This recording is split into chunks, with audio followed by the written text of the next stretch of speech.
Fala, torcida vascaína, Felipe Tiru de volta na área, hoje para fazer um balanço aí das eleições do Vasco, né?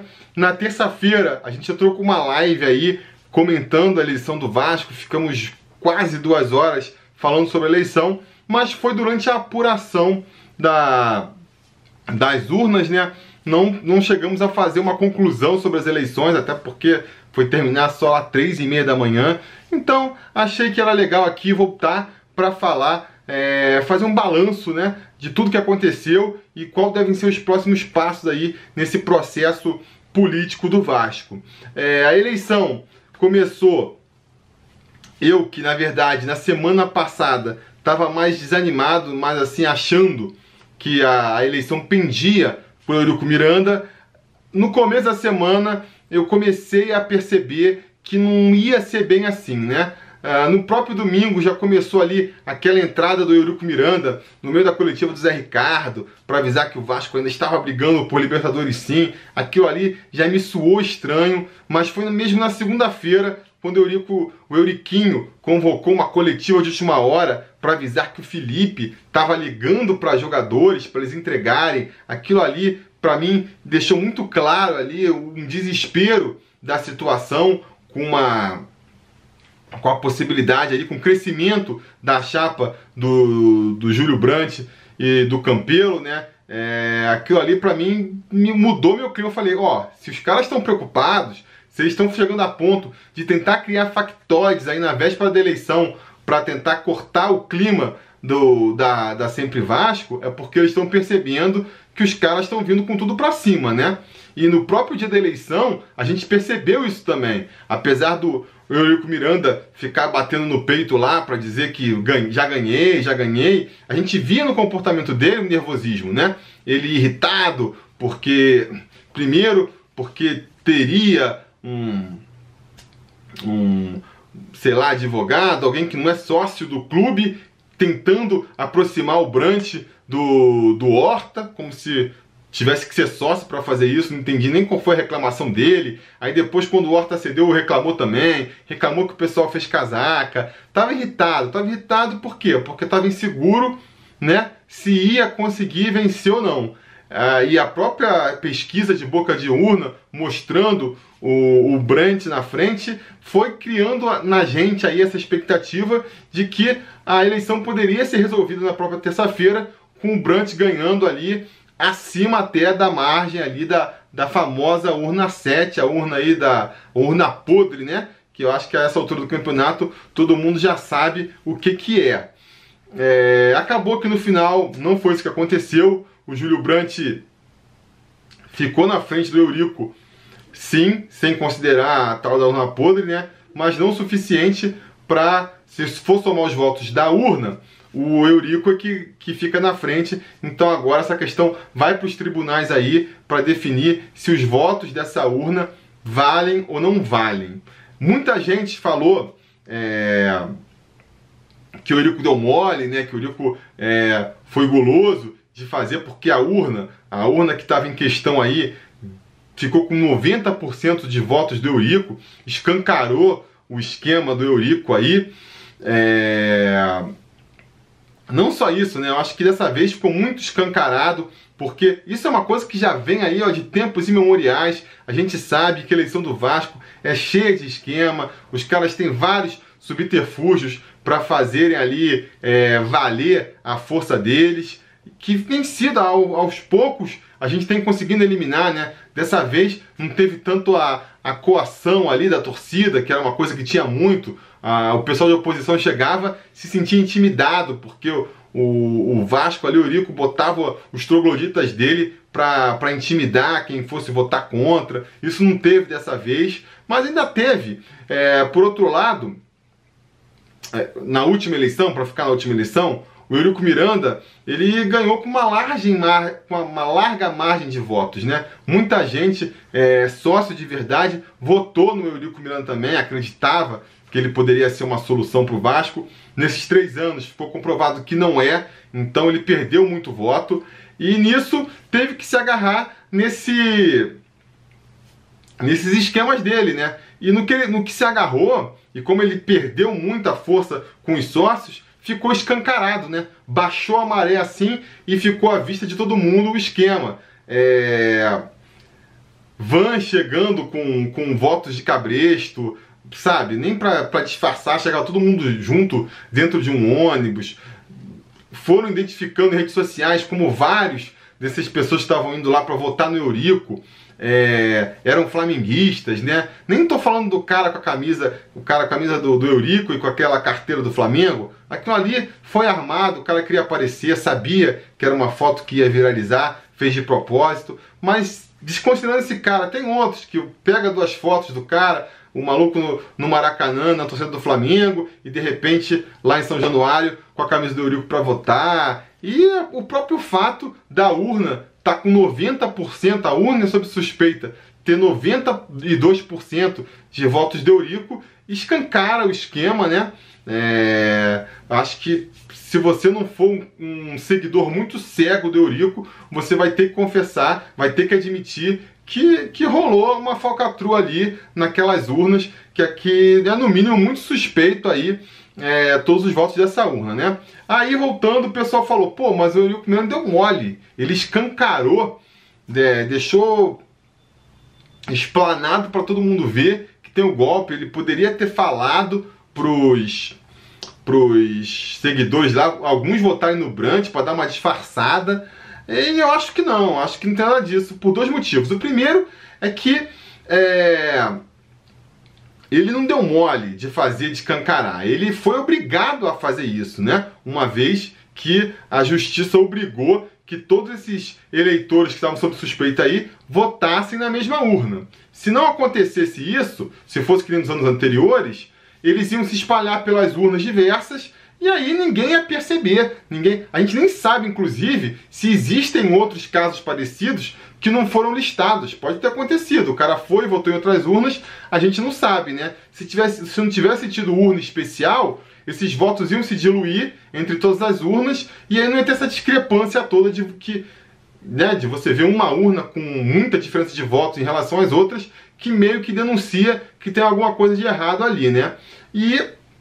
Mas já que ele sabia que ia ter a urna, ele poderia ter falado para alguns votarem contra, para não ficar tão evidente.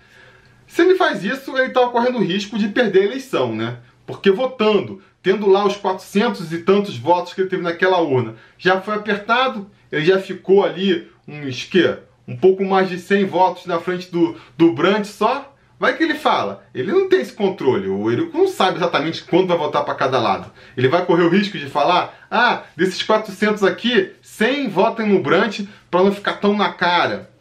Pô, se ele faz isso, ele corre o risco de perder as eleições, entendeu? Então, na verdade, ele arriscou. Entre perder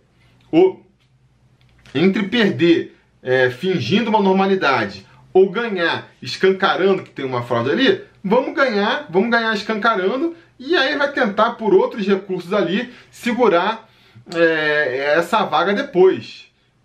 Inclusive, ele já teve uma grande vitória nessa briga aí, porque o que a oposição queria, o que teria sido determinado, é que na verdade eles iam pegar essa urna 7, contar os votos e ver lá, tem 400 votos para o Eurico, beleza, bota aqui do lado. Agora vamos começar a contagem de verdade. Aí contaria os votos e, ficaria então até desconsiderando aquela urna.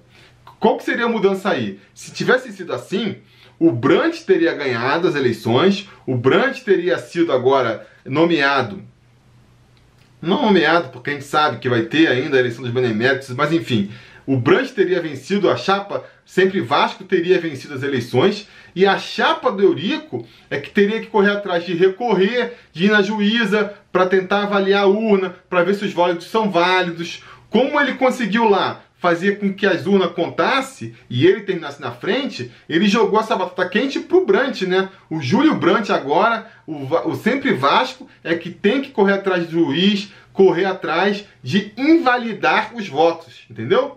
Em vez do Eurico ter que correr para validar os votos da urna, aconteceu do Brant ter que correr atrás para invalidar os votos. Então, ele já conseguiu essa grande vantagem aí, que é jogar a bola para a turma do Júlio Brant. A que preço? A deixar escancarado? todo mundo já sabia. Na verdade, alguém ficou impressionado aí de perceber que rola armação? Todo mundo já sabia que essas coisas acontecem, não é de hoje, já teve eleição suspensa aí no passado, então acho que faz parte da jogada, né? Comentando, inclusive sobre isso aí, a questão do Horta, que também foi muito divulgada, foi muito questionado, o Horta demorou para se unir lá. Eu acho assim, duas coisas. A primeira é que não dá pra gente considerar o Horta fez besteira, isso aí acho que ninguém questiona, né? A campanha inteira dele foi feita de forma errada. Ele começou com aquele vídeo, em que as netinhas dele correm com umas camisas que pareciam da Ponte Preta. Depois teve a apresentação dele falando de jogador que tinha os jogadores que são da base do Vasco e um monte de nome errado de jogador ali, jogador que não é da base, que botou como se fosse da base.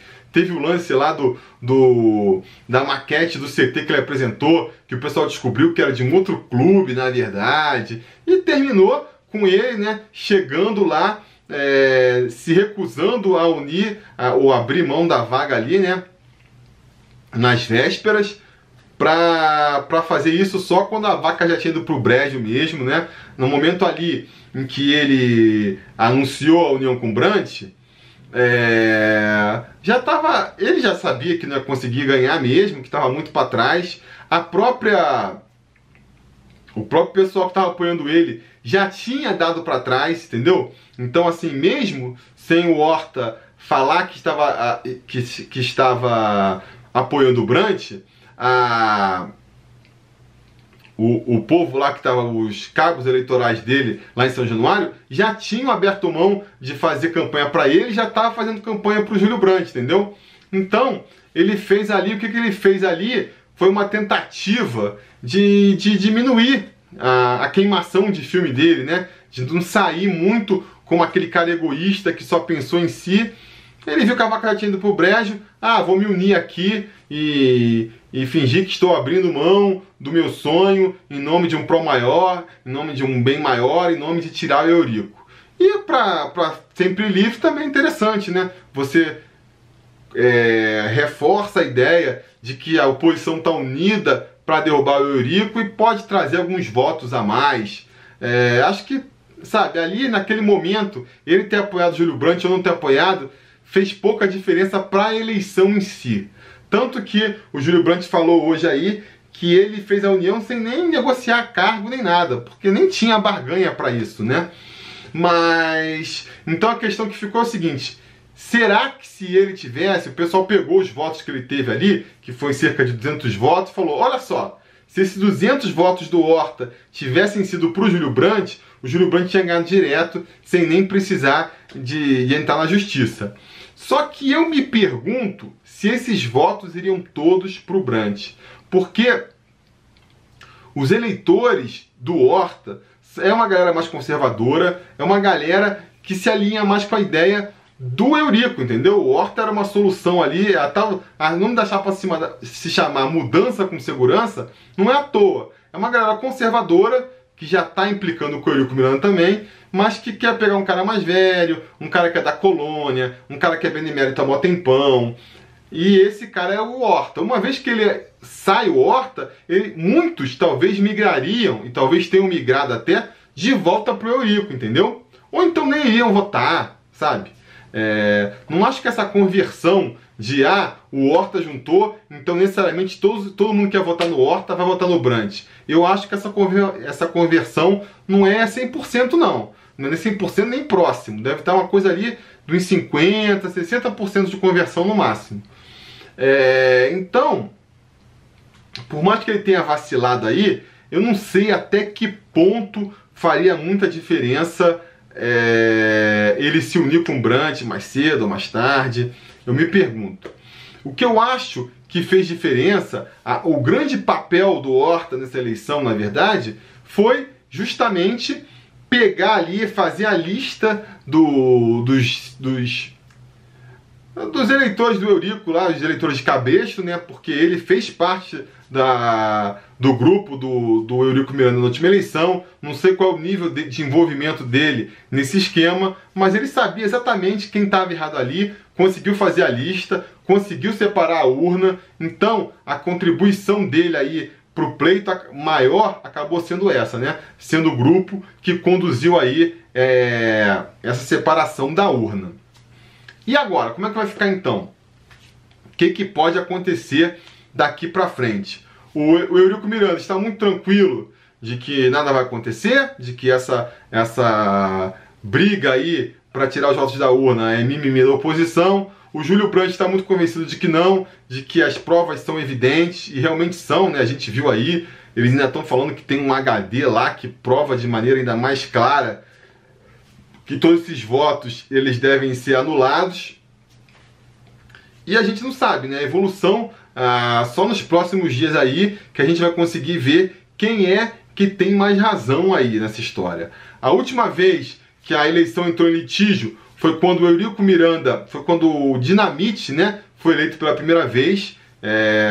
E foi um processo muito desagradável, que eu acho que é o que o Eurico vai apostar novamente, né? Que é ir arrastando o processo na justiça até onde der, até ver se caduca, né? Antes mesmo dessa eleição do Eurico, teve outras vezes que a oposição entrou na justiça, mas o que acontece?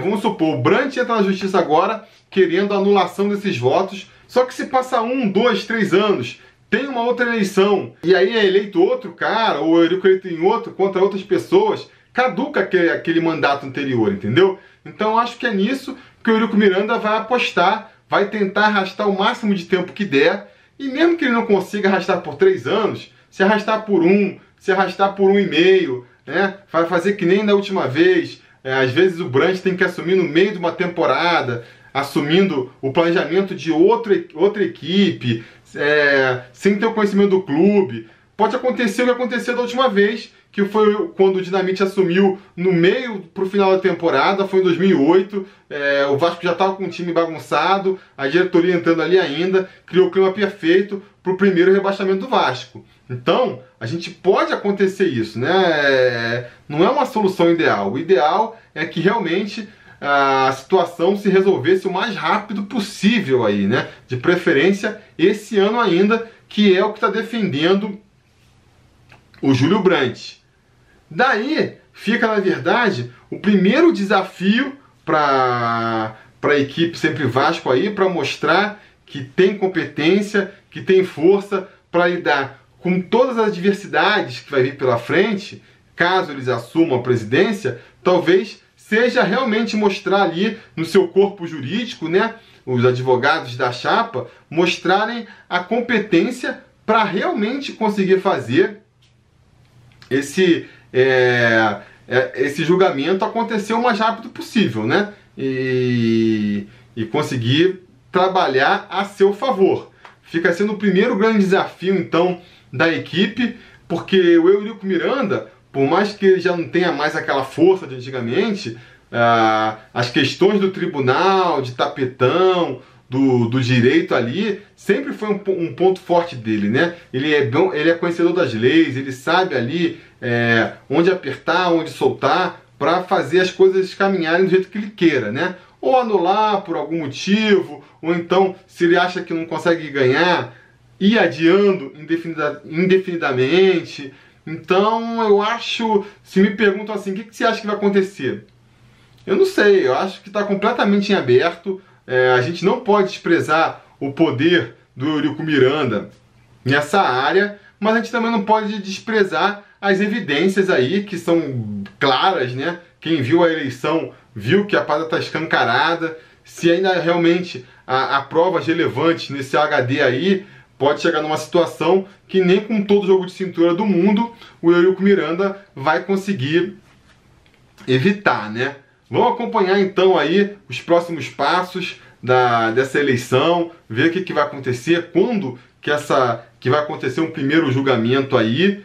Esperançosos ainda, né? Eu acho triste, estou aqui ainda meio decepcionado, porque esperava que fosse se resolver tudo nessa terça-feira mesmo, mas sem jogar toalha também. Acho que ainda há esperança aí de de um Júlio Brandt vir a ser de fato presidente do Vasco e iniciar uma nova etapa aí na história do clube, uma etapa mais moderna e uma etapa mais vitoriosa, que a gente sabe que com o Eurico não vai vir, não é mesmo? Então é isso, galera, esse foi meu balanço das eleições aí. Vamos voltar a qualquer momento com novos vídeos de política, porque, né, a coisa não se resolve. Então eu devo fazer um vídeo aí, eu vou fazer, tá no plano, fazer não só um caixa postal só com perguntas sobre o que vai acontecer se o Eurico Miranda se confirmar presidente, e uma outra falando o que pode acontecer, o que a gente pode esperar